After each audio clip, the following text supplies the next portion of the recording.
Prove it. That was the challenge of the disciples.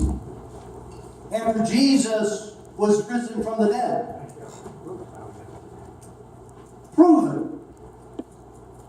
For some, those words are very, very scary. We don't want to have to be challenged. We want to be to the point where people we say something and they accept it. Scary thought, isn't it?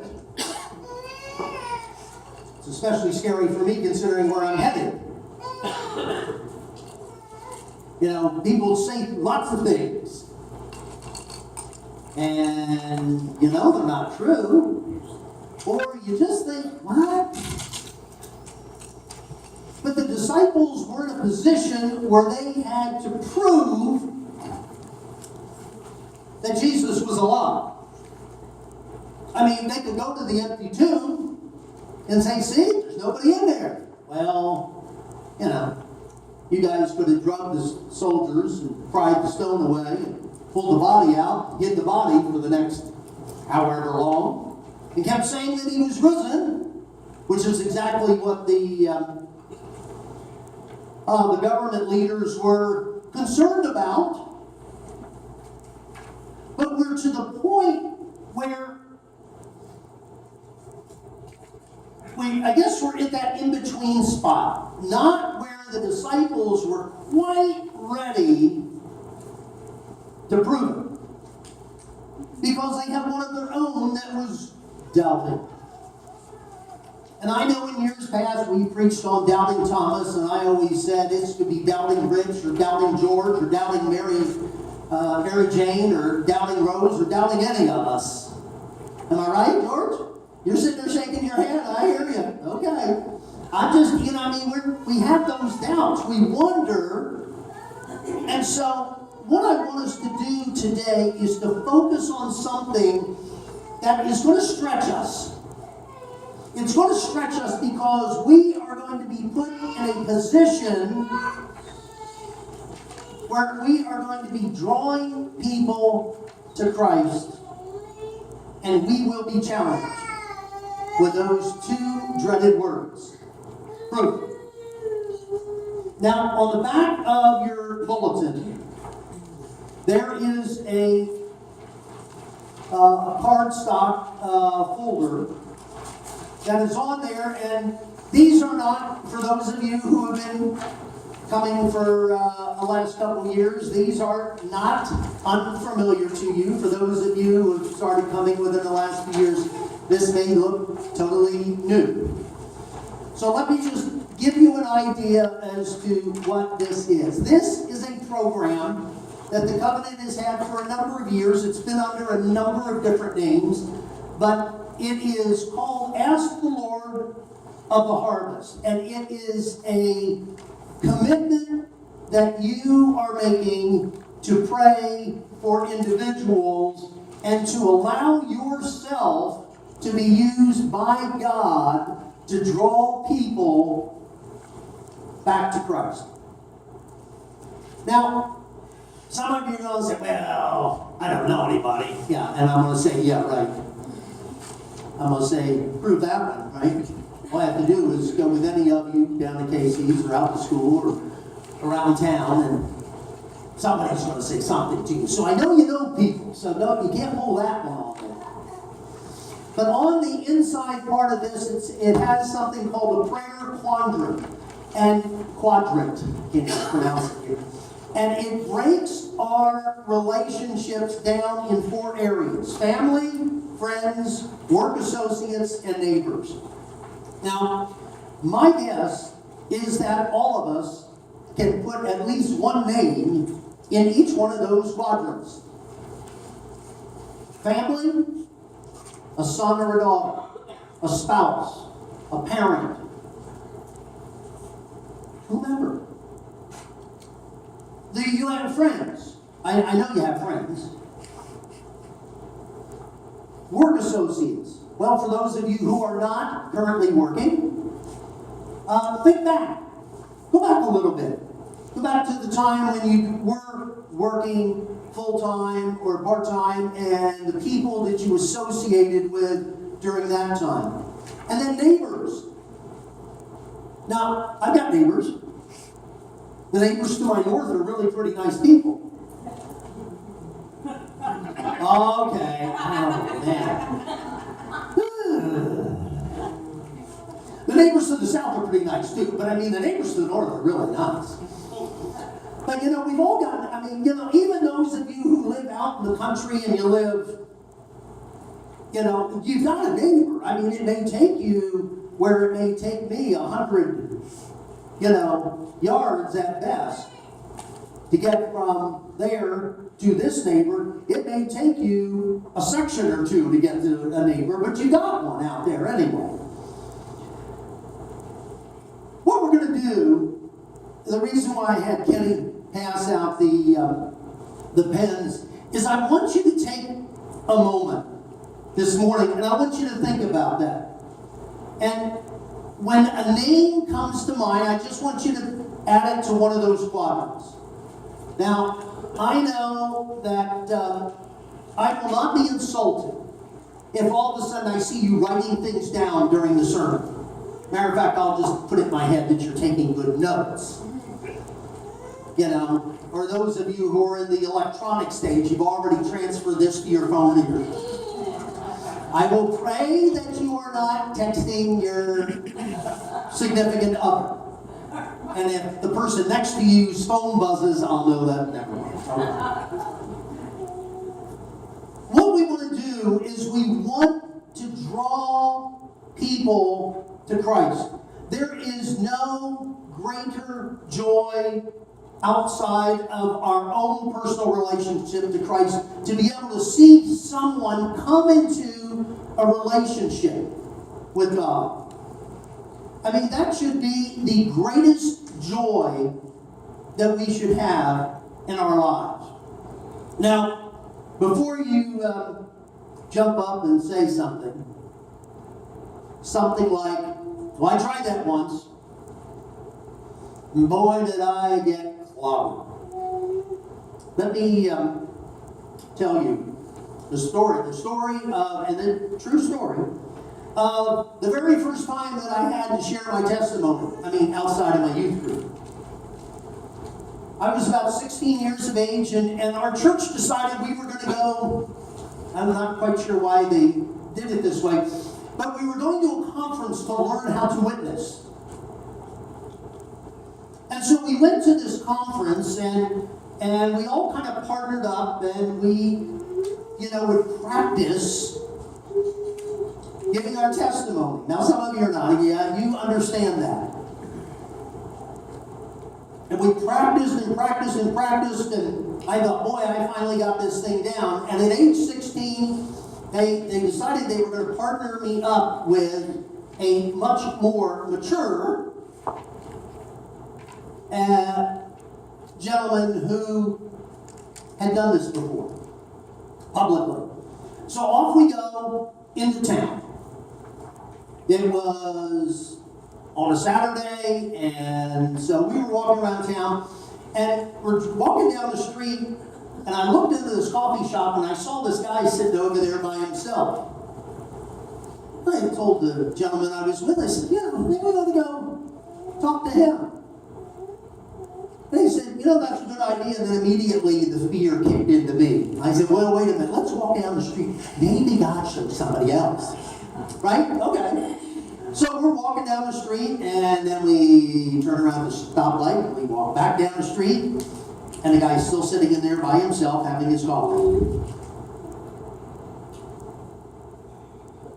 Well, needless to say, the gentleman that I was with says, okay, let's go. And he just turned right in. I thought, shoot, I got to follow now, right? I didn't have much of a choice. So we go in, and we chat, and we introduce ourselves, and just said, we'd like to talk to you about something that's pretty important to us. We'd like to talk to you about a relationship with the Creator. And this guy said, well, I'm up here on vacation, I happen to be a scientist. I thought, oh, and I happen to have a PhD from Colorado State University, and I do research. And I'm thinking, oh no. I can hear those two words coming, prove it, right over the top of it. This guy listened intently to my partner sharing the gospel. And he asked a few questions, and we gave the answers and everything. And he said, since I'm a scientist, I've got to ask you, prove it. I said, what part? I didn't know. I mean, if he would have said, prove that Jesus really walked the face of the earth, there's enough historical proof we can do that. But prove it that he was risen from the dead. And I immediately, with great wisdom for a 16-year-old, looked at my partner and I said, and?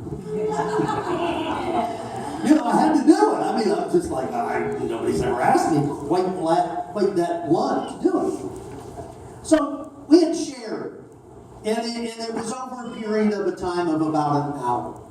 And when we left, my guess is that I had more questions than the gentleman that we had talked to.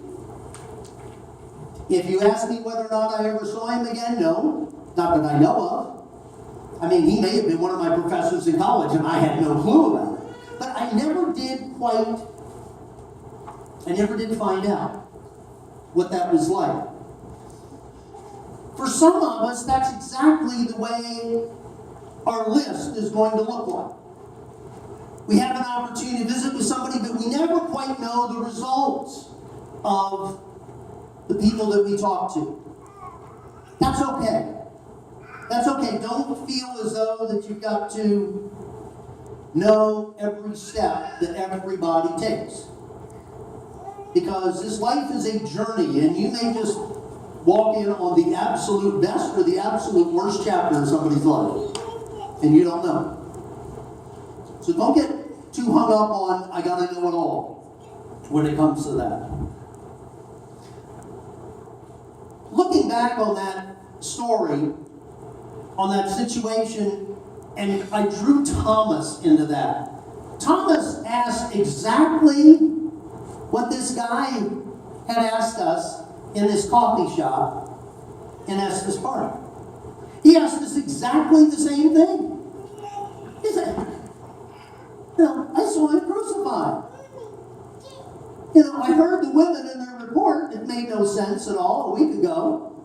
Prove it that Jesus is risen from the dead. Matter of fact, I'll tell you what, unless you can prove it to the point where I can stick my finger through the holes in his hand and stick my hand into his side, I ain't buying it. That's my translation, not what we read. That's basically what he said. And here's a guy who walked and talked with Jesus and sat under his teachings for probably close to 3 years.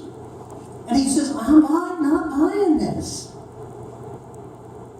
So I thought, why in the world would I think, as a 16-year-old on my first venture to share my testimony, that somebody would say anything other than?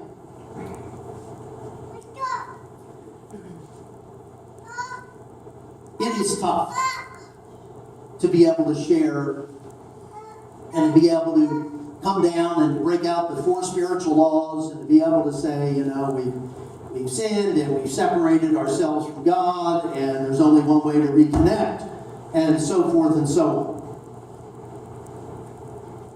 For us to practice that and to go out into the community and go through that, it's tough. And I found the best way, just if I want to talk to somebody about my faith and to encourage them in their faith walk, whether it's infancy or whether or not they have not even made a commitment for Christ, I just tell my story. Because I know my story. I lived my story. And so I can share my story. And it's not going to be the same for everybody.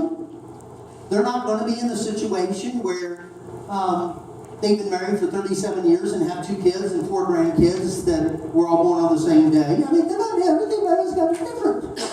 It's going to be different. But you know, if I can share my story, then it will. I mean, that's the most honest thing that I can do, is to share my story. So Thomas needed to, he heard the story from his fellow disciples, but it just wasn't clicking. He just like, no guys, I'm sorry. I can't buy this. Basically, he said, prove it. Prove it to me. And he had to wait for a whole week to have it proven to him. Now, I don't know about you, but there are a lot of things in my life I got to wait a whole lot longer than a week to have proven to me. I really do. And so, Thomas had to wait.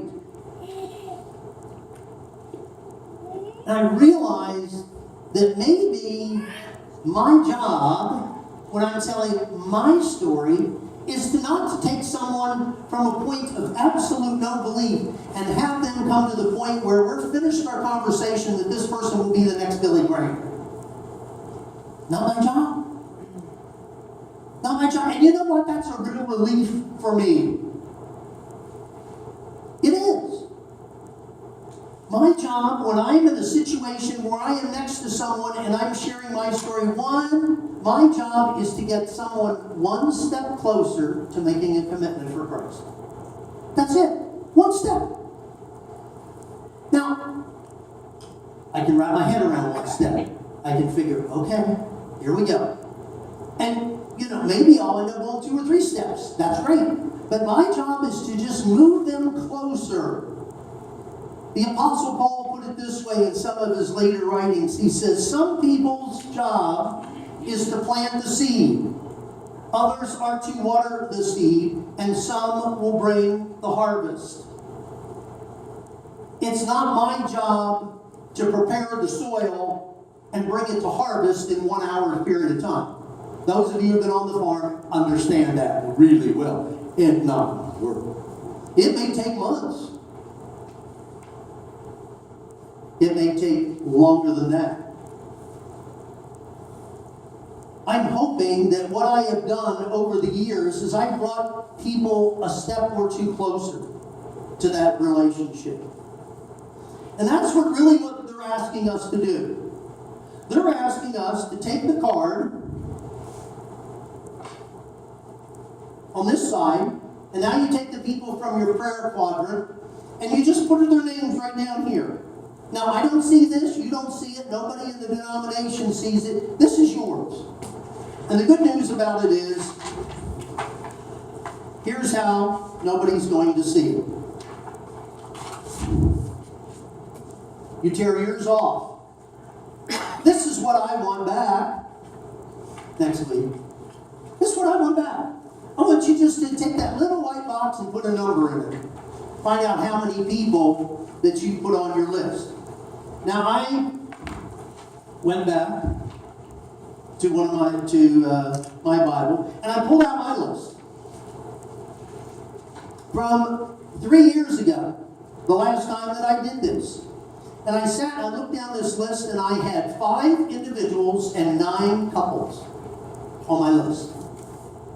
Now, I can say that off of my list, I know for a fact that 2 of the individuals have made a profession of faith in Christ in the last 3 years. Okay, this is really good. I was sitting there going, 9 couples, that's 18, 23. I got 2 out of 23. Man, I'm batting 10%. I'm not going to be a pinch hitter for any ball club, when I'm batting like that, but it's enough of an encouragement to do. Now, you may ask, say, wait a minute, did you actually bring them? Were you the instrument that God used to bring them to faith in Christ? In both situations, the answer is no.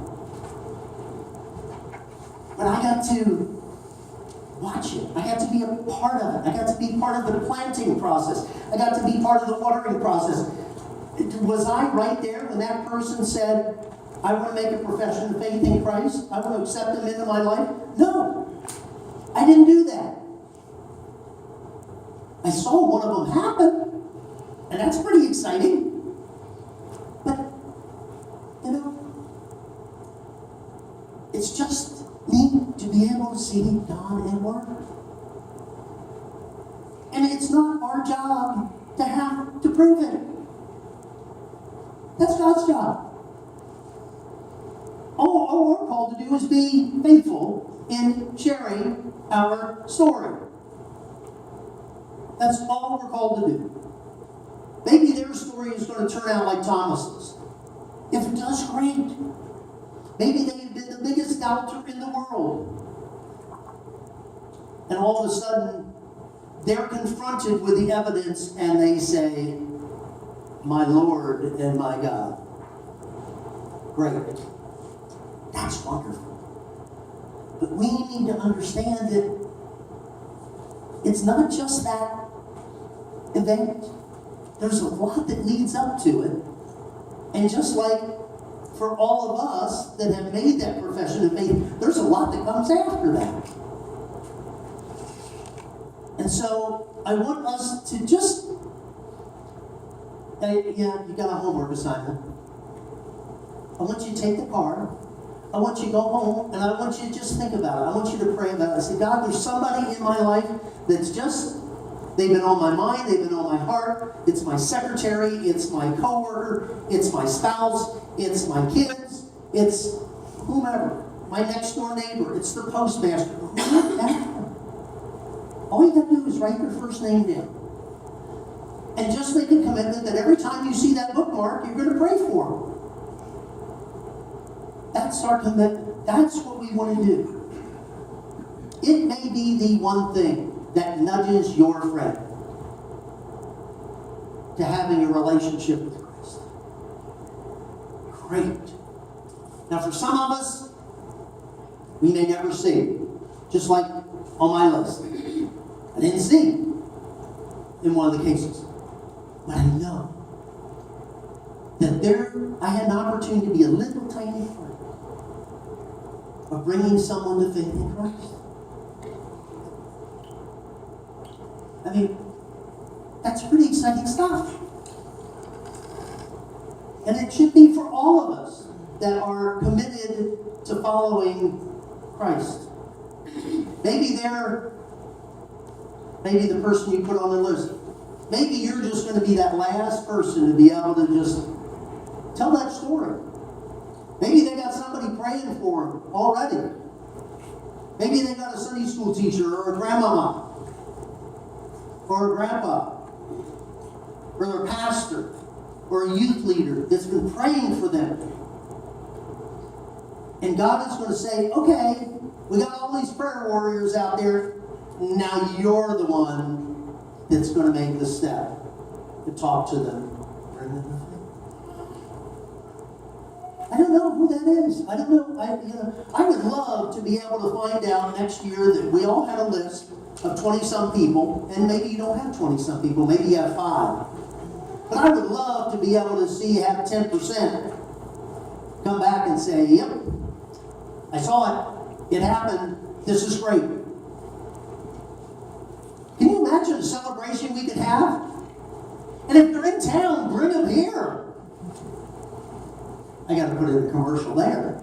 I mean, you got to follow up. So invite them. Invite them to come. Maybe that's it. Maybe your job is just to pray and then invite them to come here and we'll do the rest of the work. That'd be pretty cool too. That would really be neat to be able to see that take place in our church. And what a great way to have the church grow, huh? Because we were faithful doing our job, and now God is going to step in and prove it. That would be good. That would be good stuff. So I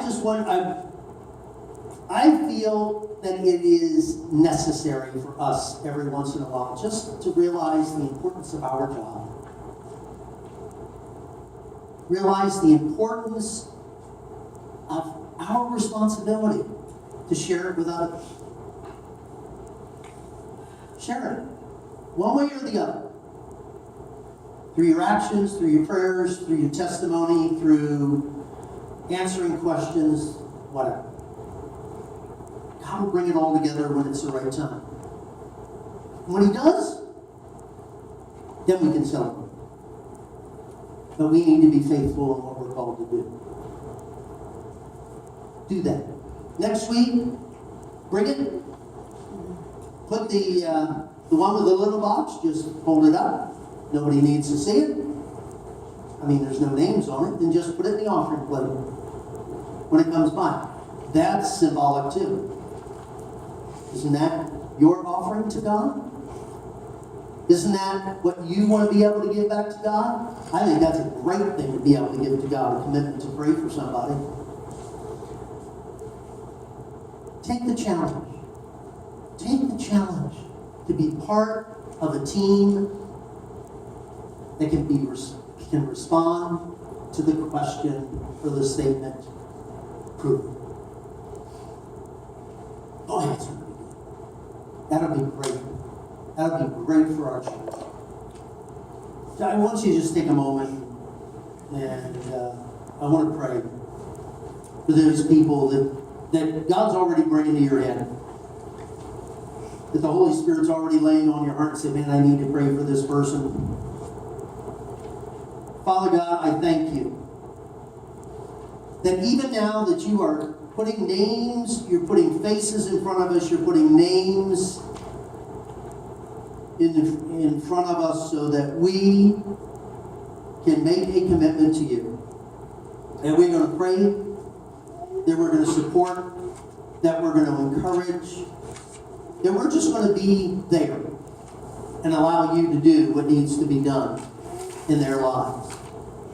Lord, I don't know how it's going to work. That's the great news about it. We don't need to know how. We don't need to have some great plot or scheme. We just need to be faithful. So, Lord, for each one that you brought to mind, we just lift them up to you in prayer right now. Thank you for bringing that person to mind. Thank you for allowing us to be a little part in bringing that person to faith.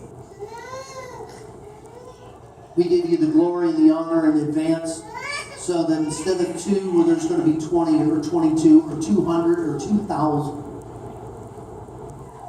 people that come to you because of the faithfulness of someone who wants to just pray and share their sin. Lord, be glorified in all that we do for your kingdom. In Christ's name.